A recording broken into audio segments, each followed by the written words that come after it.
कुंडलिनी योग साधना के 4 महत्वपूर्ण आधार स्तंभ ब्रह्मचर्य, एकाग्रता, तत्परता और अनासक्ति में से प्रथम स्तंभ ब्रह्मचर्य संपूर्ण मनुष्य जीवन की नींव है।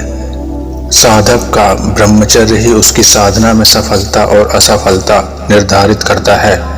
वैसे तो ब्रह्मचर्य सभी आश्रमों के लिए अनिवार्य रूप से आवश्यक है, परंतु विद्यार्थी अथवा साधक जीवन में इसकी नितांत अनिवार्यता है।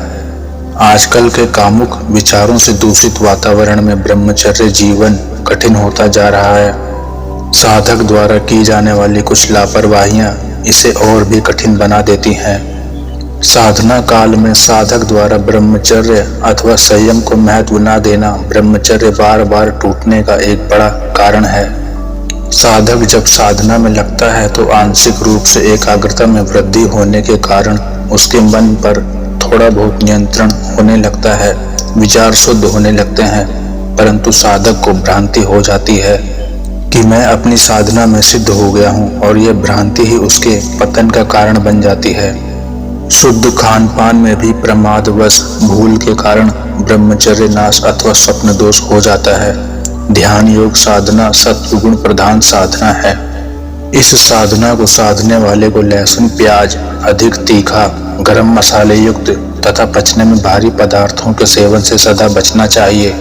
ये पदार्थ मन में सत्व गुण को हटाकर रजोतमो गुण की वृद्धि करते हैं, जिसके कारण साधक के मन में कामुक विचारों की श्रृंखला चलती रहती है। योग साधना के साधक को सदा आधा पेट भोजन करना चाहिए। सात्विक भोजन भी यदि भरपेट कर लिया जाए तो तमोगुण और रजोगुण की वृद्धि करता है।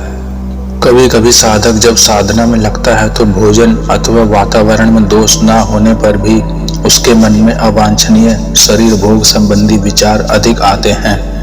ऐसा इसलिए होता है कि हमारे मन में स्त्री पुरुष संबंधी भोग संस्कार अनेकों जन्मों से अपना स्थायी स्थान बनाए हुए हैं। साधक जब मंत्र जप अथवा ध्यान योग का आश्रय लेकर साधना में आगे बढ़ता है तो क्रमशः उसके मन मस्तिष्क के दूषित संस्कारों की श्रृंखला समाप्त होने लगती है। इसलिए दूषित विचार साधारण व्यक्ति की अपेक्षा साधक को कभी कभी अधिक आते हैं। साधक इस बात को जान नहीं पाता और उन पतन करने वाले विचारों के साथ तादात्म्य करके अपनी शक्ति का ह्रास कर बैठता है। योग साधना के साधक को ब्रह्म मुहूर्त को विशेष महत्व देना चाहिए। इस वेला में इंद्रियों में स्वाभाविक ही शिथिलता रहती है, अतः स्वप्न दोष की संभावना इसी वेला में सबसे अधिक होती है। साधक को चाहिए कि नींद भर ही सोए। प्रमादवश आलस्य के कारण सोते रहने से दिन में भी स्वप्न दोष हो जाता है। चाय, कॉफी, तीखे खट्टे पदार्थों के सेवन से वीर्य पतला होता है, अतः इनसे बचें।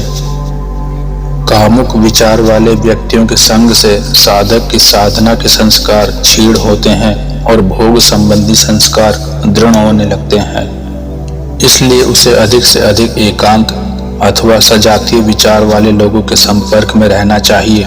वैसे उत्तम पक्ष तो असंग और एकांत में रहने का है। जिस प्रकार वीर्य शक्ति का ह्रास स्वप्न दोष अथवा स्त्री भोग के समय होता है, वही नुकसान वाणी का व्यर्थ व्यय अथवा अधिक बोलने से होता है। साधक को मितभाषी अथवा तो मौन रहने का अभ्यास अवश्य करना चाहिए। अनावश्यक विपरीत शरीरधारी से व्यवहार ना रखें तो ब्रह्मचर्य में बड़ी मदद मिलती है। जो नियम पुरुषों के लिए बताए गए हैं वही नियम स्त्रियों के लिए भी हैं।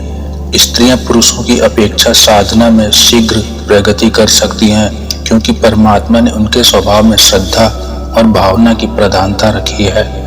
ब्रह्मचर्य रखने के इच्छुक साधक को प्रतिदिन व्यायाम और प्राणायाम का लगभग 20 मिनट या इससे अधिक अभ्यास अवश्य करना चाहिए। ऐसा करने से प्राण शक्ति बलवान बनती है और ब्रह्मचर्य सहज होता है। अन्यथा तो ब्रह्मचर्य एक कल्पना बनकर रह जाता है।